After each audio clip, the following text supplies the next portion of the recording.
Hello and welcome. My name is Laura Mattier Florence. I'm a Director of Business Development here at Panorama Consulting Solutions, and I'd like to welcome you to our webinar. We've named 7 tips for a less stressful ERP selection.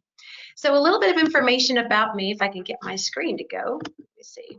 There we go. A little bit of information about me. My first exposure to ERP was literally back in the 90s with Allstate Insurance. I was on a core team, and we went from being a paper-based processing organization to paperless. So this was a massive digital transformation. And as a result, we definitely touched all 3 legs of the stool, the people, the process, and technology. And while I was on that team, I did everything from documenting our business processes, writing the training writing the training materials, delivering the training. I actually got certified as a memorization quality instructor and an ergonomics instructor, and then was also responsible for putting together the metrics report for managing the return on the investment as we move forward nationally. So this was a massive transformation. It was a great exposure to what ERP could really do with a company. My next job was with a software company, and I had the opportunity to see a product start in research and development, go through marketing, sales, and then implementation. Then spent time at home as a mom, and then came back into the workforce with Panorama in 2011 on the client services side, where I led a project recovery and a couple of ERP selections, and then moved into business development in 2015. And to be honest, I think I've got the best job in the company. I have the most fun. So it's absolutely my pleasure to be here with you today. So in terms of the purpose of this webinar, there's a lot of information out there on how to do a successful ERP selection project, and we have a lot of information on our website. The purpose of this one is really to look a little bit more at the stressors. So what are the risks that you will run into during a selection and that will trickle down into your implementation? What are the stressors that you're going to run into, and how can we alleviate that stress, and how can we alleviate that risk as you move forward? So a little bit about Panorama. You just saw the video, so I'm not going to spend too much time. But as far as our methodology and our services offerings, we are an ERP consulting firm, and we do the entire life cycle. So we have folks that come to us starting from the strategy, taking a look at what they want to accomplish with their digital transformation through selection, implementation, project recoveries. We can do the PMO, and then if things really go sideways, we do have an expert witness practice. We were founded 13 years ago to be an independent ERP consulting firm. So we are not affiliated. We do not resell any software. And as a kind of a testimony to that independence, when we're doing that expert witness work, we have actually we've done work both for the vendors and for the clients. So being an end-to-end consulting firm allows us some benefits. Because we do the expert witness work, we know where the implementations go sideways, and so we can really make sure that our methodology around implementation is solid and controls those risks. Because we do implementations, we know what a successful foundation looks like during selection. Woven throughout all of our methodology for selections and implementations is organizational change management and business process management, or business process reengineering. And we're going to talk more and more about that 3-legged stool of people, process, and technology. That is through everything that we do. In terms of the industries, our methodology is industry agnostic. I was literally asked today, who is your ideal client, in terms of industry, and it does not matter. So ERP started with manufacturing and distribution, but it is extended now. We have clients in the professional services arena, in the government arena, healthcare arena, food and beverage, commodity. It really is industry agnostic, and so we have clients in all those different areas. In terms of our organization, who are we? So we are based in Denver, Colorado, but we have a global base of consulting projects. So we deploy internationally. And in fact, the director that I worked with the most, he actually just came back from Colombia this last week. In terms of our staff, we tend to lean towards more experienced staff. So folks like me that have been in the industry for 20 plus years, either on the consulting side or on the software side. There's also a lot of value placed in the continuing education and professional development. And so when I was on the client services side, Panorama actually sponsored me to get my Six Sigma certification. And since I've been here, I've seen them sponsor several folks to go and get their graduate degrees.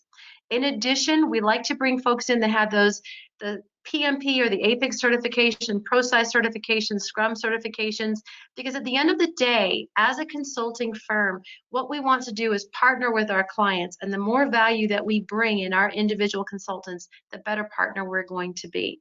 And then the last item on here says 360-degree ERP certified.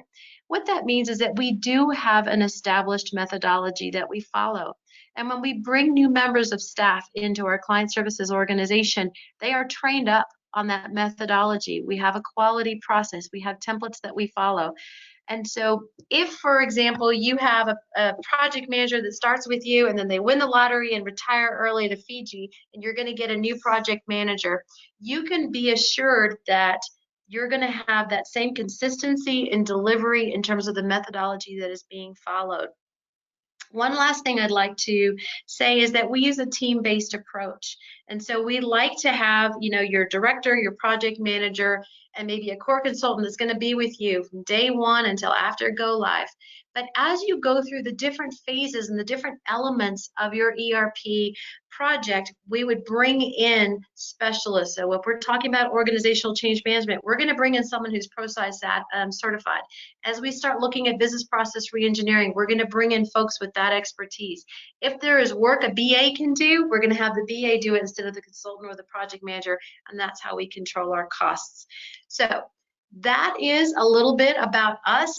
Please do feel free to reach out if you have any other questions about Panorama. In terms of Panorama, the focus on the technology. So again, we are independent and agnostic. We do not resell this, and we do not keep any technology specific resources on staff, because by definition, you'd have a conflict of interest. You've got to keep someone busy in the skill that they have.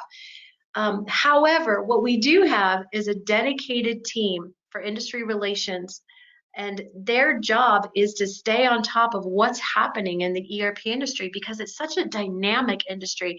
There's mergers and acquisitions, there's products that are being sunsetted, there are products that are being developed, there are products that are being merged, there are companies that are being merged. Everybody's making a race to the cloud, and some companies, some companies are doing a great job with that shift to the cloud. Some companies are struggling as they make that transition. And so we have a team whose job is to stay on top of that, to know what's going on. They stay involved, they go to the conferences, they have one-on-one relationships. So if we have a client that needs some advice in regards to the functional fit of a package or the vendor viability of an organization or a company, we've got that brain trust here in-house. So that's Panorama. That is the background that I'm coming from as we go into this webinar. So the topic is how to have less stress as you go through an ERP selection. So what's the most stressful thing about ERP projects is what happens with the implementations. You hear so much about failures with implementations, and we have an annual report. Well, it's a survey that we send out, and then we issue a report out of that survey. What we find every year is that over half of the respondents took longer than they anticipated with their implementations. It costs more than they expected for their implementations, and only about half are getting at least half of the anticipated benefits. So this is pressure, right? This is pressure as you're going into these ERP selections, that you want to be successful, and you know that a lot of projects are not. So how do we set you up for success and reduce that stress? So one of the questions that comes up is, well, why do these projects end up taking longer? How do I avoid my project running over? And the number one thing here that we saw, the top 3 reasons, one is organizational issues. So one of my directors, Jeff, says, pay me now or pay me later. As you move from selection to implementation, there's a certain amount of organizational alignment that needs to take place, because once you sign on the bottom line with your vendor and you start that implementation process and you sit down with your design sessions and they say, all right, company X, how would you like to handle this? And company X goes to its team and said, well, how do we want to handle this? And it starts a conversation. That's going to extend the duration of your project. It's going to take too long. The other thing here is we have a project right now that is in selection. And this is a company that has multiple divisions. They have a core team of 30 people. And there's a great reason behind it. It's because they care so deeply about making the right decision. Everyone is so invested. They want to make sure they have looked at everything they need to do so they make the right decisions. They can be successful as they move forward. Well, we had a mid-project review a couple weeks ago, and our project manager had to give some tough love and say, listen, we can handle this during selection. This is unwieldy and your selection is extending, but we can handle this during the selection phase.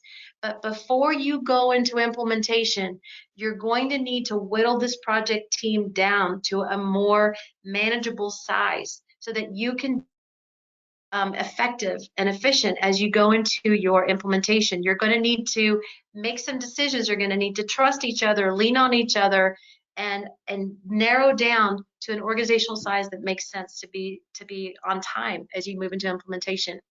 The next thing is unrealistic project timelines, and you're going to hear me talk about unrealistic expectations. That is a #1 source of stress right there, because you're setting up expectations you cannot meet, your commitments you cannot meet. And so when you have reports that projects took longer than anticipated, it's not necessarily saying that it took longer than it should. It's just saying it took longer than was expected. So that's something to keep in mind, is making sure you have very realistic expectations. And then expanded scope. And again, this is one of those things where there's scope creep, which kind of has that implication that it was inappropriate. And then there's expanded scope that is just sometimes very appropriate. It's a reflection of the fact that these ERP implementations, the selection and implementation projects, take years. And we are changing the engine on a plane while it is in midair. So you could start into your ERP initiative and you have 2 locations, and in the middle of this initiative you add another location. By definition, integrating that new location is going to expand your scope, and that is very likely going to extend the duration of your project. So right here, #1 source of stress. We thought we were going to go live in January. Now we're going live in September. So what can we do during selection to reduce that stress? That's what we're going to talk about. For budget overruns, a lot of this is a repeat. So you've got the unrealistic budget and you've got the expanded scope.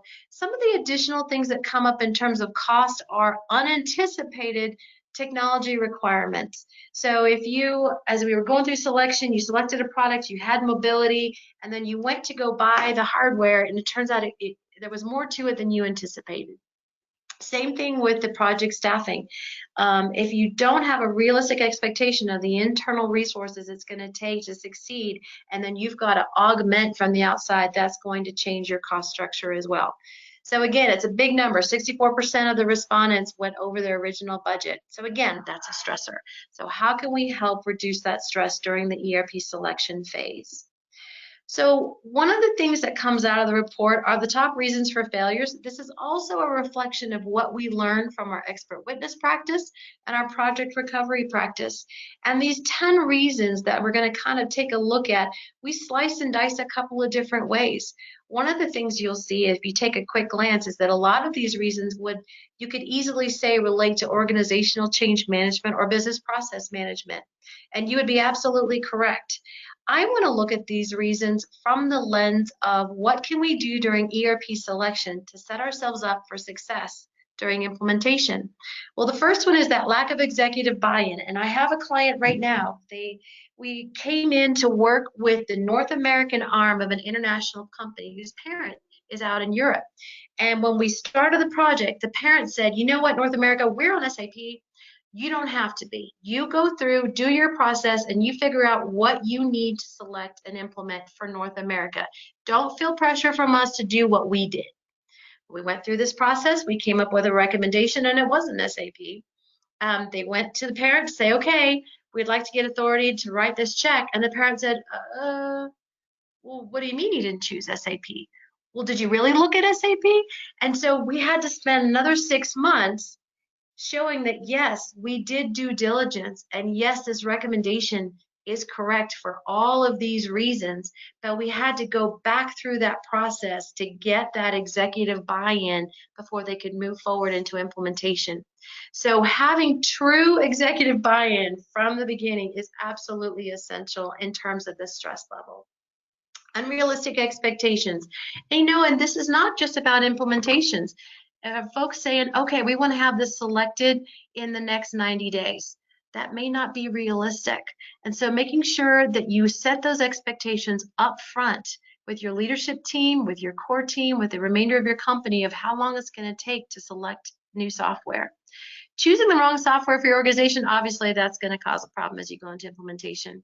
Too much focus on the technical aspects. So when we are advising through an ERP selection project, we're looking at both the business fit and the technical fit. You've got to have both, and we're going to talk more about that a little later. Another one is to failure to identify and mitigate the implementation risks along the way. This is back to that story about the unwieldy core team. That came up during selection. We've got to get that sorted out before we move into implementation if we want to succeed with implementation. Not leveraging the A team in the business. So this is a challenge during selection as well as implementation. If you are going through and trying to decide what you want to purchase and what you want to invest in that is going to support your organization for the next 10 to 15 years, you want to make sure you've got the best and brightest and most knowledgeable, experienced minds in your organization on that core team. And then the failure to track the business benefits and ROI. You can't know where you've gone if you don't know where you started from. And so you've got to set the foundation for those metrics during ERP selection. So that is an area that we want to make sure we address as well. So now that we know what some of those stressors are down the road, let's talk a little bit about the actual selection phase. So this is what we call the panorama egg. And this is something we've developed over the last 6 months. And I want to talk you through it. So if you start from the bottom left and that little blue circle says digital transformation, 13 years ago and up through a couple years ago, the vast majority of the clients that would come to us would say, hey, we want to select software. Can you help us? And we'd say, absolutely. And so you would start from that tactical base of saying, we need to select and deploy technology. As part of that initiative, we're going to need to look at your data and your information. We're going to need to look at your business processes from current state, future state, what that's going to look like. We're going to need to look at the organizational effectiveness. What is the change impact? How are we going to manage the change as we go through this project? And then, of course, what's the impact going to be to your customers? That's kind of a bottom-up digital transformation going to the business. I would say that what we're finding more nowadays and what we're being asked for more, and these are both very, very valid approaches, just to say, very valid approaches, but we have more folks coming to us from the top saying, I want a business and digital transformation. We want to take a look at who we are as a company and who we want to be. What are our core activities? What is our value chain? And then underneath those core activities, what are our core business processes? And then down to the sub-business processes. And as we take a look at those and we come up with some decisions around, should we have consistency across departments or across business units or across locations? Or do we want to enable differentiation? Do we want to leverage some vertical integration? Is there an opportunity for better visibility and coordination across functional areas or across locations? Taking a look at that organizational effectiveness in the business processes and then taking that down. Once we really clean that up, we do our business process re-engineering. We're very exquisitely clear of who we are, who we want to be, what that looks like from a process and an organizational alignment phase, and then we go and start looking for technology. Both of those are very valid approaches, and at the end of the day, what you want is organizational excellence, and you want an environment of continuous improvement. So why do I talk you through this? It's because before you even start into your selection project, you need to understand how big is this bread box? What is the scope of change that we're really looking at?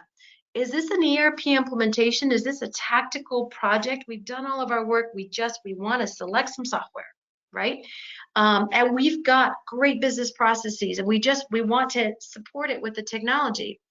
Or are we looking to do a complete transformation? We're looking to completely disrupt what we do with that technology. Are our processes going to be essentially the same? Maybe there's some improvement, there's some lift that's going to come as a result of implementing technology, or are we looking to completely just start from zero and completely readdress our business processes from the bottom up? Are we looking for, as far as going live, is it in order to successfully go live, is it going to be user training, transactional user training, or is to go live in this new transformed organization that includes a change of how we are organized with new business processes and new roles and responsibilities, where there's going to be a complete change of roles? And are we looking at a single core option, or are we going to be potentially looking at an entire suite solution? The reality is it's not either or. Every company is going to be somewhere on this spectrum. But wrapping your mind around how big is this? How much am I biting off? Is the first thing you want to understand before you jump into your selection. So, again, we said this is about stress. And I guess before the end of this, I want you to look at the difference between half empty and half full. So in my role in business development, I have folks come to me with two different perspectives. And the first one is, Laura, holy smokes, they gave me this project. I don't know what to do. I do not feel confident. I know that I need help. And my CEO has told me straight up, if I don't succeed, I'm out. Or I'm going to say it's the CIO. If I don't succeed, I'm out. This could be career ending if I don't succeed. And they're coming from a place of fear and stress. I have other folks that come to me and they're like, this is awesome. I'm on this project. I'm in charge of this. I get to determine what happens with my organization for the next 10, 15 years. This is my capstone project. This is my legacy. I'm going to leave this organization better than I found it. And so what I would like is if there's one shift in how you feel from the beginning of this webinar to the end of this webinar, I want you to be in that second position of being really fired up and excited about what you're about to jump into and lead or be a part of. So with that in mind, I've got my 7 tips, and then there's a bonus at the end. So the first one is make sure you've got clear goals. So we talked about understanding how big is this breadbasket, how big is this change we're looking at. You want to be able to articulate that. You want to make sure you've got that executive sponsorship. And the reason you're going to have that sponsorship and the reason you're going to keep that executive sponsorship is because you're going to be able to clearly articulate how this ERP selection project, and then down the line, the implementation, fits into supporting the mission and the vision of a company.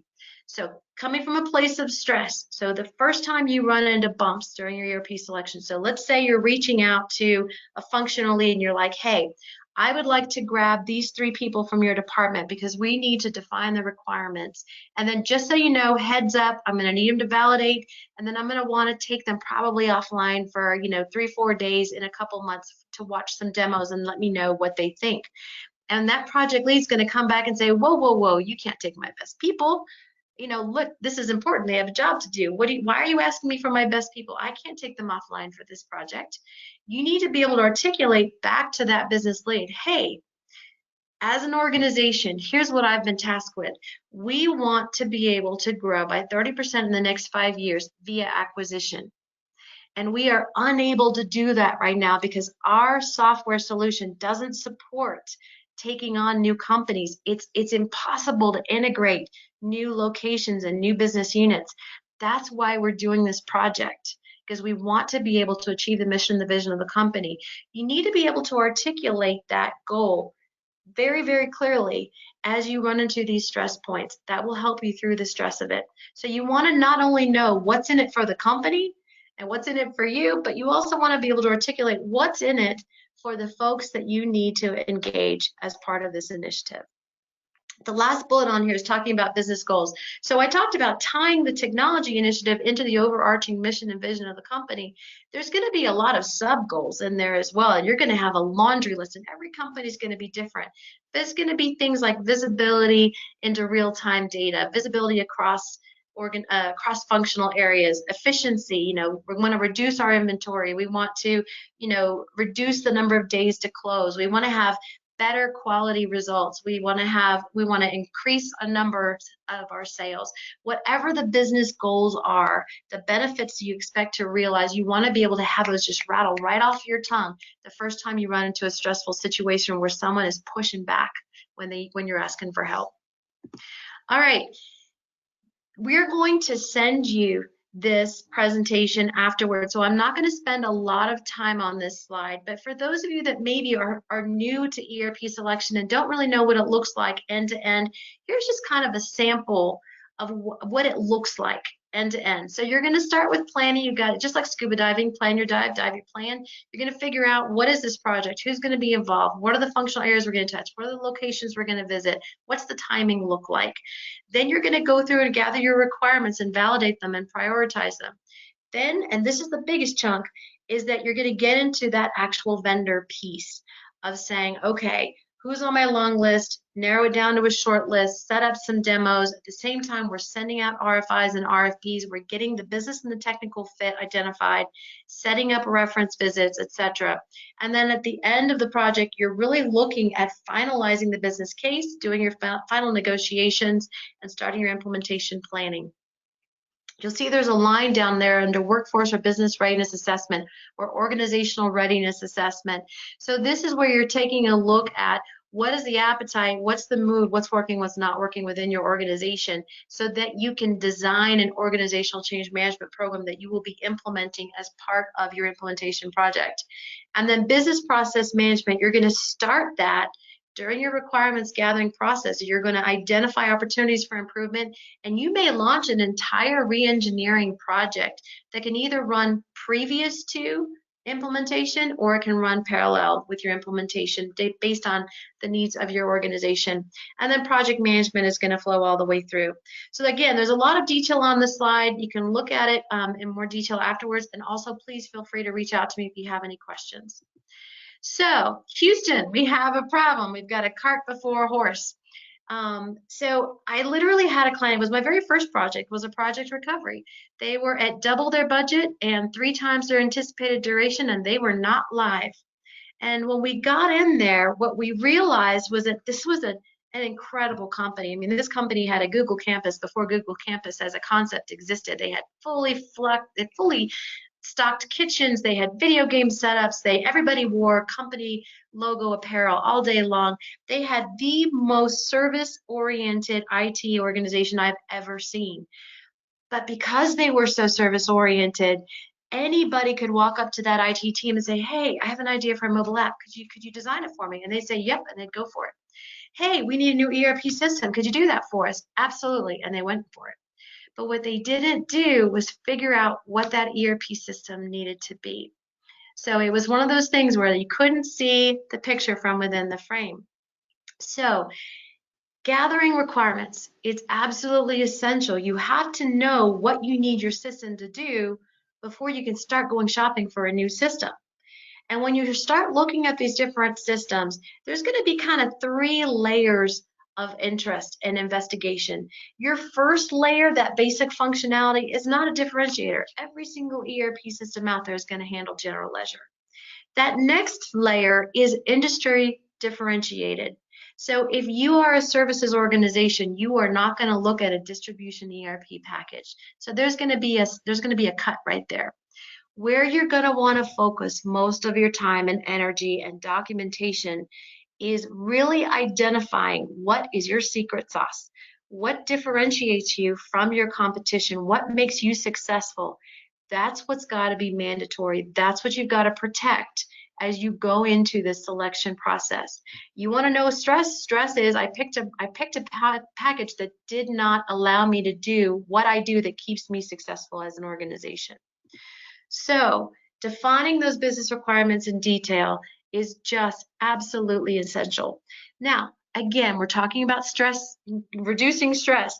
So the first thing is, let's say you go through and you schedule and you organize and you tactically address, I'm going to talk to these functional areas across these locations. You get these people in a room, you're like, okay, what do you want the system to do? And you get blank stares. And you're like, oh, holy smokes, we're in trouble now. So what you're going to want to do is you're going to want to, we would say, prime the pump with workshop guides. And those are our terms. But basically, what you want people to do is think about, what do they do today now? Where is the most value add? What are the most important, impactful processes that they do as a part of their job? What is the work that they do? And have them come into those requirement sessions ready to talk. have already thought about what is working and not working in terms of the business processes that they currently follow. You want to make sure you have plenty of time. Again, there's nothing worse if you want to talk about reducing stress. If you get people in your room and they're looking at their watch because they're like, oh my gosh, I've got to be out the door in an hour and 15 minutes, or this next sales order is not going to get entered in time and my client's going to be mad at me. You got to make sure you've got plenty of time to gather the requirements that you want. We recommend that you use a business process mapping as a tool, and we're going to talk about that more a little bit later. But it's a really easy way. If you get up in front of the room and you start mapping out what it is folks do, and then you can extrapolate the requirements from those business process maps. One of the most important things that we advise is that you focus on the what and not the how. What is it that you need to accomplish? And then how is the technology going to support that? Versus what are the specific steps that I do now? It's less important that we know that you go to this Excel spreadsheet and then you go to this screen and then you push this button. It's more the steps of the work that you do. What is it that you're doing? The last thing here is really prioritizing your requirements. So here's another avenue that will cause a lot of stress. So let's say we gather 700 requirements. We're going to ask you to prioritize them. Are they mandatory? As in, like, we cannot run as an organization without these. Are they mandatory because they're differentiating? When we've got to protect these, as I mentioned before. Are they value add? So there is a way to satisfy this requirement within the system, but maybe it's not the cleanest. And then the last one is it's nice to have. So if you had unlimited time and budget, it would be great if we could satisfy this requirement. You've got to split those things out. You cannot go into a selection if 95% of your requirements are all listed as mandatory. That is going to be a major, major source of stress. So you're going to have to really facilitate with your folks and make sure they understand the difference between a mandatory requirement, value add, and a nice to have. So I literally just heard this quote on Sunday, this weekend. And we've been saying from the beginning of our existence as an organization 13 years ago, we may be an ERP consulting firm, but our projects are not only IT projects. Obviously, IT is absolutely integral to what we're doing, but we have to involve the entire organization. And so this quote is saying, people who plan the battle rarely battle the plan. So your next tip is make sure you've got that cross-functional engagement for your requirements definition. You want to bring in your best folks because they're the ones that are going to really understand what you need to succeed as an organization. You're going to have a core team, and the strength of that core team is going to be that these are folks that, let's say, it's a finance and accounting SME, but she's a member of the core team because in her career with the organization, she has worked both upstream and downstream. So she understands not just her functional area, but what comes into her and what happens after her. So you want that upstream and downstream continuity in your core team. You're also going to want to bring in subject matter experts. You're going to want to have representations across not only the functional areas, but if you have different business units, you're going to want to have a voice. If you have different locations, you're going to want to make sure they have a voice. Let's say you're a multinational organization and you're doing this project in the United States. There's going to be some pushback if everything is based on the United States requirements. You're going to want to make sure that your other locations have a voice and you recognize them. Another thing in terms of stress, as you go through these requirement sessions, business decisions are going to come up, and it could be everything from terminology to who owns a process to what's the best way to follow a process, and you're going to need to resolve those business decisions.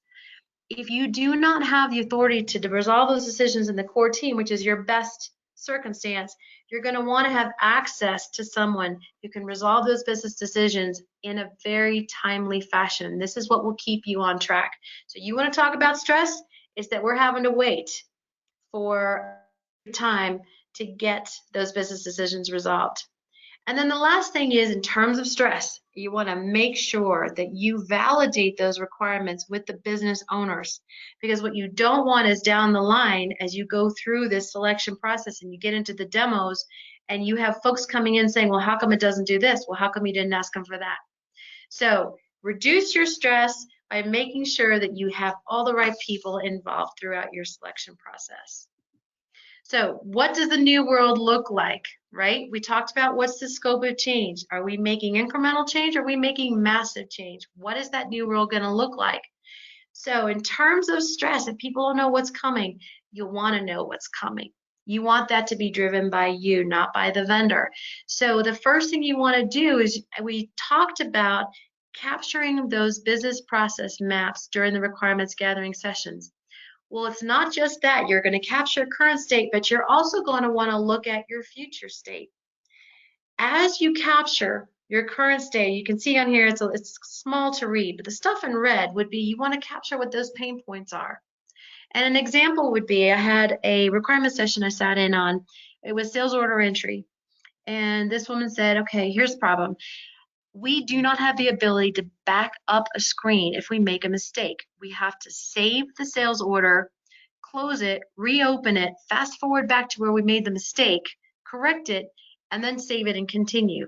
Now, this is not a big, hairy deal, but it's about 45 seconds. So let's say that happens 10 times a day. You have 6 customer service reps and you have 13 locations.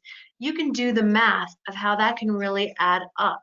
So you want to capture that as a pain point, and that turns into a requirement, the ability to back up and make a correction before saving and finalizing a sales order. That's how that translates into a requirement. But it's also an opportunity to start capturing metrics for your benefits realization. That would be a labor benefit that you're starting to capture.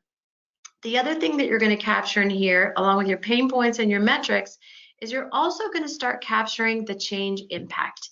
As you look at the difference between your current state and your future state, what's going to change? What does that mean? Is it going to be a training issue? Is it going to be literally reallocating folks because their job is now going to be handled by the system? I sat in on a requirement session for a company. They had a 28-step process that took 2 ladies 6 hours a day, so they could have to the penny valuation of inventory every single day. It was called the dentist report.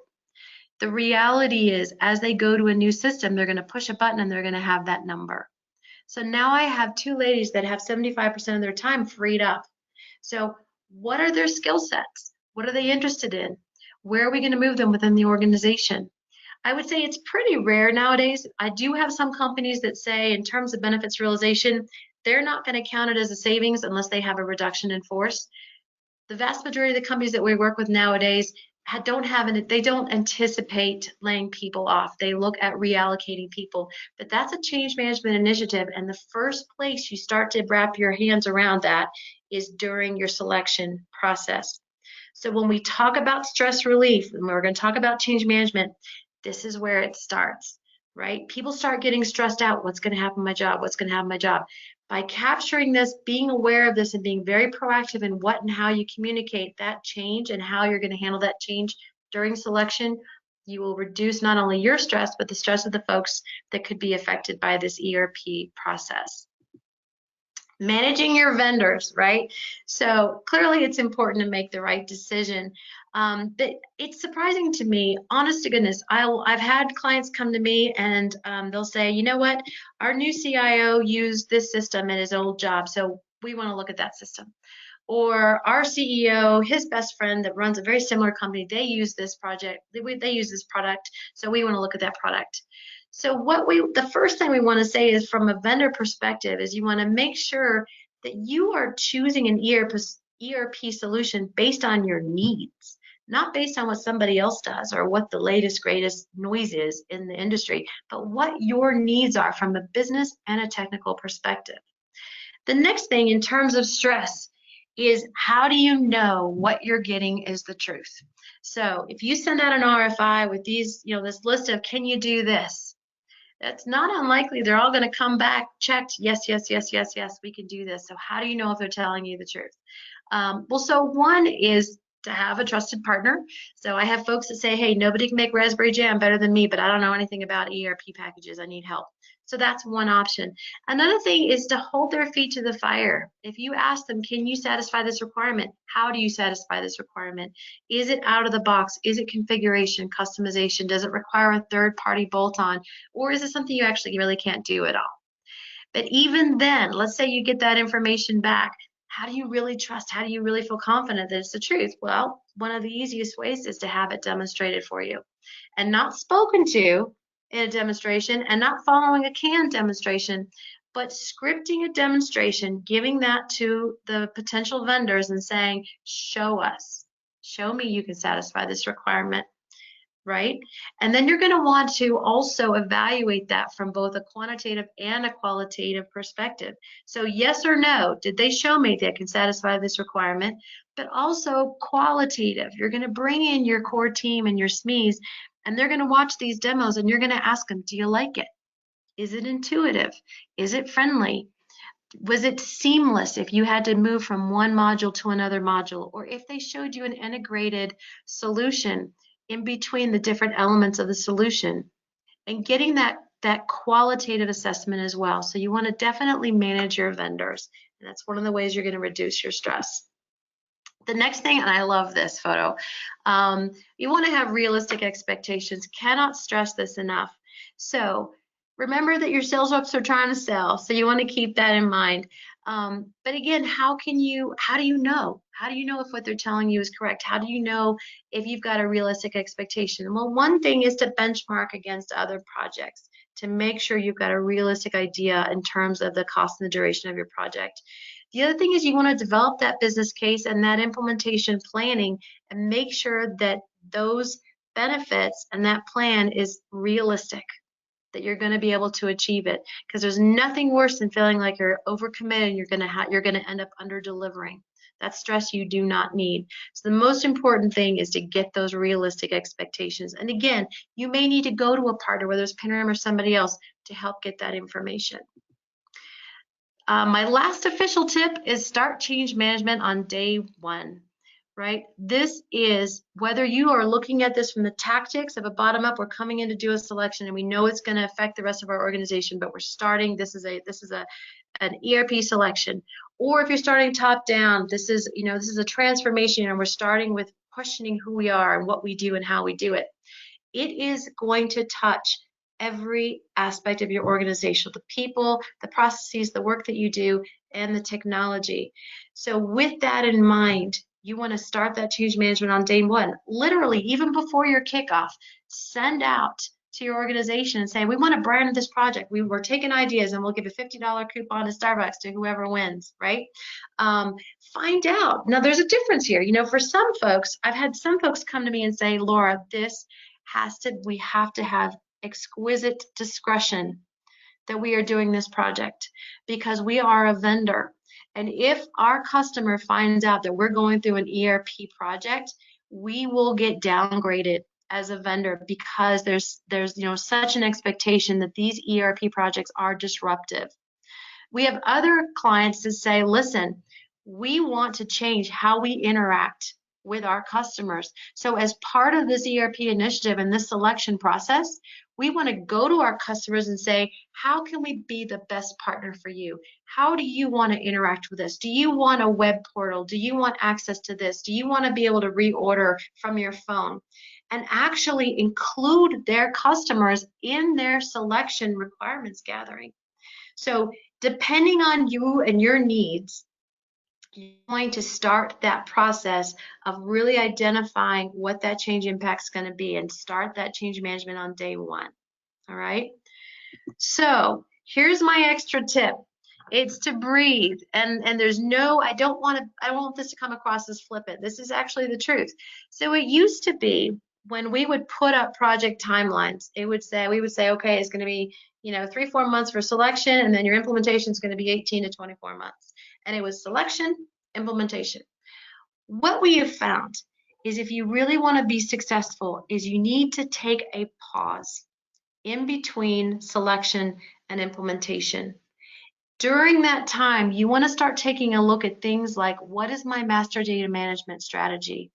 What is my data migration strategy? Do I need to clean it? Am I going to move it? Am I going to contract to somebody else to move it? What are my business processes? Have we decided we're going to change them and re-engineer them? Have we taken that process to the level we need to so that when we hit go, with the technical implementation, we are prepared to answer any design question that comes our way. We know what we want the system to do. Have we aligned our organization? If we've decided that we're going to start centralizing some services that used to be decentralized, have we communicated that? Have we perhaps hired some people? Have we reallocated some people? Have we put this organizational alignment into place first? And so keep calm and get your house in order is my last tip in terms of how to reduce the stress with your ERP selection process prior to a successful implementation. So kind of wrapping it up, doing this the right way, reducing your stress, what are those benefits? One is you're going to reduce the risk. If you are following a structured process, you're going to have a better chance of actually selecting the right business and technical fit product. Setting those expectations, those realistic expectations is so important. Making sure you have that you have you've pulled all that out. You've learned everything you need to learn to set your company up for success during implementation. So no one's going to come back and say, well, did you think about this? Did you think about that? You want to reduce that implementation cost, and you do that by having a really thorough and complete selection process and really knocking out those negotiations, and then setting yourself up for optimized results. Again, you want to start as you plan to finish. Here's another tip, just coming out of the blue. So when we talk about, you've got selection, you've got your pre-implementation, your organizational alignment, you have implementation, you've got this core team. And this core team, let's say they're taken out of their day job for like 2 or 3 years. Well, is this a 2 or 3 year a step sideways in their career path? Or are they going to end up owning business processes and managing a center of excellence moving forward? Have you thought about that? What is your organization going to look like post go live? You want to start setting all that up during your selection so you can be successful. And then, of course, we talked about establishing the foundation metrics so you can measure what you did succeed with. So having a successful selection is how you are going to get these benefits as you go into implementation. So I think I was talking kind of fast. How do you begin this process? So we have a boot camp. This is an incredible opportunity, especially if you have a core team that has never done an ERP project before, to bring them in, educate them. As a 2-day process, a 2-day conference that we put together, and we can really walk you through everything you need to consider as you go into this digital transformation. And our next one's going to be in Denver, Colorado in September, which is an incredible time of the year. It's pretty intense. It is nonstop for 2 days, and you'll have our experts. You have the opportunity to get continuing education credits, so we can help facilitate that. And there's information about that boot camp out on our website. So at this point, we'll go ahead and open it up for questions. So if you want to send those in, and then my contact information is there, and I would like to invite you to please feel free to reach out to me directly. So I've got my first one. It says, high customization is costly, no doubt, but doesn't it make the software a better fit? So this is this is a great question. What I love about this is that there's a yin and yang here. There's a symbiotic relationship between the need for customization so that you have that perfect fit functionally, and the need for organizational change management, right? So we had a client that said that when it came to customizations, they literally set up customization court as they were going through implementation. And if somebody thought that they needed a customization, they had to go up to the quote judge and give a pro and a con argument on why this customization was necessary. There are going to be times where, yeah, it turns out there's this tweaky functional need, this functional requirement that you need that just it's just not set up by the core functionality of the product. The question is, do you need that functionality, or do you need to train your folks to accept a new way of doing business? So I would say that there's not a yes/no answer in regards to customization. You've got to balance it and say, is this something we cannot achieve through education and business process change? Is this something that requires a technology change or not? And look at the cost involved there. All right, so here's another one. For an organization running a particular ERP version as part of an upgrade, The natural inclination is to get to the next version of the same ERP. How do we break out of that way of thinking? Again, this is a great question because there's a couple of assumptions, right? One assumption is it's going to be easier for user adoption because it's just the same system we're already on now. It's a newer, latest, greatest. It's like going from your Apple 6 to your Apple 7. It's a lot easier than going from your Apple 6 to your Samsung. Well, what I would say is it really depends on your organization. In our projects, as we are doing a selection, the incumbent legacy system, or and whatever their latest greatest upgrade is always on the long list, because sometimes there can be some efficiencies in terms of cost and organizational change and business process by sticking with just going with the latest greatest version of what you're currently on. The reality is I have yet to have a customer come to me and say, we're on this version and we're thinking we just want to go to the next version. Almost always by the time they come and they're looking for help, is they're saying, we put the system in 20 years ago, we have customized it so much that we can't take the upgrade. And so at this point, you're really looking at a rip and replace, even if you were to go to the newest version of your existing product. So hopefully that makes sense. All right, next one, it says, let's say we have experienced staff in their field, subject matter experts, but they do not accept change. Is it better to isolate them from the ERP project or to advocate their education? Could that be a loss of time? That is a fantastic question. And, there's two answers. Okay, so the first thing is, so the pro-sci methodology and the philosophy is ADKAR. So there's awareness and desire and knowledge, and moving towards to accepting change. And so the first thing is, if they're wonderful, if they're fantastic subject matter experts, you have taken their input during the selection process, and now you've gotten to the point of implementation and they're not happy or they're not liking how the selection is progressing. If you want to keep them at all costs, then I would say throw every change management tool you've got at them to bring them into the fold. Make them feel valued. Make sure you're getting their voice, they're feeling heard. Because at the end of the day, remember we were talking about folks that plan the battle don't battle the plan. So if they're involved in that decision, they're more likely to be an advocate of that decision and to be not only your super user moving forward, but being your champion within their organizations.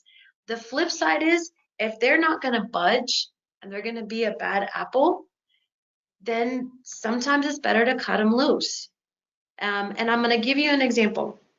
So this is back in my software, that when I worked with a software company, we had this amazing product. I mean, it paid for itself in 30 days, and I am not exaggerating. This is the finances. We measured it, we reported against it. It was a $15 million implementation that paid for itself within 30 days of implementation. And there were 43 office rollout. And 42 of those offices had amazing, and it was the best thing for the company. It was the best thing for their customers. It improved consistency, fairness, and it saved an awful lot of money, which trickles down to better costs for your clients on your other products. This one office, Toledo, Kansas, or Toledo, Ohio, I will never forget them. They refused to accept the system. They refused to use the system. And I trained them, and I showed them reports, and I showed them why it was important. They refused to use, they got zero benefit out of the system. In hindsight, and I was very, very young in my career, so I wasn't bold. In hindsight, I would have gone to the leadership and said, you need to give an ultimatum. They either start using this product or they're fired. Because at the end of the day, the company made a $15 million implementation decision, and they did not get the benefit out of that group that was using it.